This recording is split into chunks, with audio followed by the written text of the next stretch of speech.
त्यांनी काम केलं त्यापेक्षाही जास्त चांगलं काम आता ते 22 तारखेच्या नंतर नक्की करतील, हा विश्वास पण मी ह्या निमित्ताने व्यक्त करतो। आता आकडे तुम्ही सगळ्या जणांनी पाहिल्यानंतर हे सगळे एका बाजूला महायुती आल्यानंतर समोर फक्त 55 मतं राहत आहेत, 55 फक्त 55, म्हणजे चणे कुरमुरे पण राहत नाही। आणि म्हणून या व्यासपीठाच्या निमित्ताने तटकरे साहेबांनी आमच्या उदय सामंतजींना जबाबदारी दिली आहे, योग्य माणसाला योग्य जबाब, म्हणजे सोनाराने कान टोचावे असा तो विषय आहे।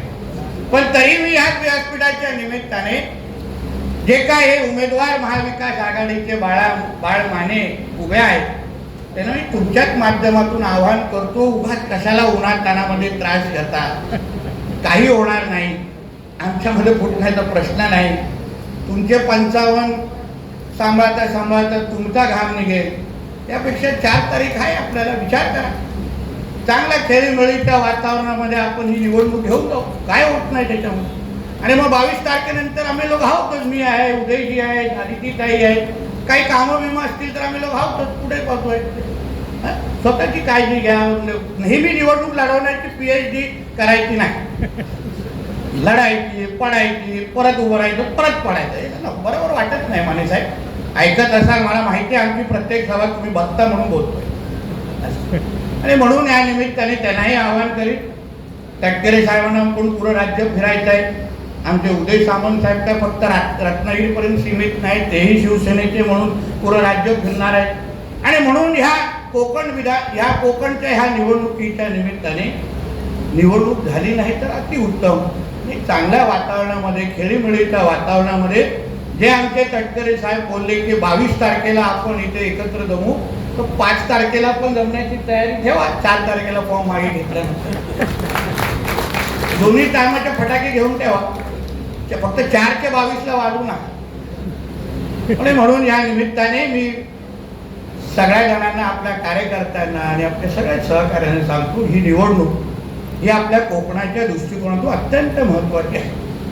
कारण का अजून एक आमदार, लोकप्रतिनिधी आपल्याला करणं ह्या निमित्ताने भेटतो। आज बघा जटार साहेब आहेत, आमचे केसरकर साहेब आहेत, थोरवे साहेब आहेत, प्रशांत ठाकूरजी, हे सगळे जे काय लाईनीत जे आमदार आहेत, आमचे गोगावले साहेबांचा वाढदिवस आहे, आमचे दळवीजी आहेत, सगळेजण आम्ही एकत्र मिळून या कोकणाच्या सर्वांगीण विकासासाठी जी जी ताकद लावायची आहे ती 100% लावण्यासाठी आम्ही सज्ज आहोत। हे आम्हाला फक्त अजून एक साथीदार आपल्याला ह्या निमित्ताने अजून एकदा द्यायचा आहे। आमच्या तर सिंधुदुर्गाचा तटकरे साहेब तुम्ही चिंता करूच नका, आमच्याकडे क्लीन स्वीप आहे, इथे काही प्रॉब्लेम नाही। आमच्या अनिकेतजींना विचारा, 17 ना गेली निवडणूक 2017 तेव्हा सर्वात जास्त मतदान हे आमच्या सिंधुदुर्गाने तेव्हा अनिकेतजींना दिलेले 2018। आणि यावेळी तर राणे साहेबांचे स्पष्ट आदेश आहे, आमच्या चव्हाण साहेबांचे कालपासून 2दा फोन आले, म्हणून सिंधुदुर्ग म्हटलं तर आमच्याकडे ओपनिंग शट केस असते, आमच्याकडे चर्चा नसते, सांगितल्यावर डायरेक्ट मतदान पडतं। आता 2018ला तर आम्ही स्वाभिमान पक्षात होतो, तेव्हाही आम्ही तटकरे साहेब आणि राणे साहेबांची जी काही मैत्री आहे की ही राजकारणाच्या पलीकडे, हे खरं म्हटलं तर आम्ही सगळ्या तरुण पिढीने हे शिकलं पाहिजे। आम्ही नाहीतर छोट्या छोट्या गोष्टीवर आपसात उगाच हेवे दावे टीका टिप्पणी करत बसतो, पण राजकारणातली मैत्री कशी असावी ती तटकरे आणि राणे साहेबांसारखी असावी हे आवर्जून ह्या निमित्ताने उल्लेख। आणि म्हणून ह्या निमित्ताने आमच्या अनिकेतजींना मी मनापासून तुम्हाला शुभेच्छा देतो। मला विश्वास आहे, कुठल्याही मनात किंतु परंतु नाही, मला विश्वास आहे तुम्ही येणाऱ्या 5 वर्षामध्ये पण आमच्या कोकणाच्या विकासासाठी निश्चित पद्धतीने हातभार लावाल।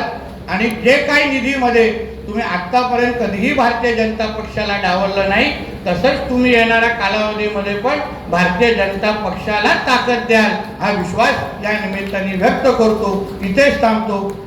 टाइम्स डिजिटलला लाईक करा, शेअर करा, सबस्क्राईब करा आणि बेल आयकॉन दाबायला विसरू नका।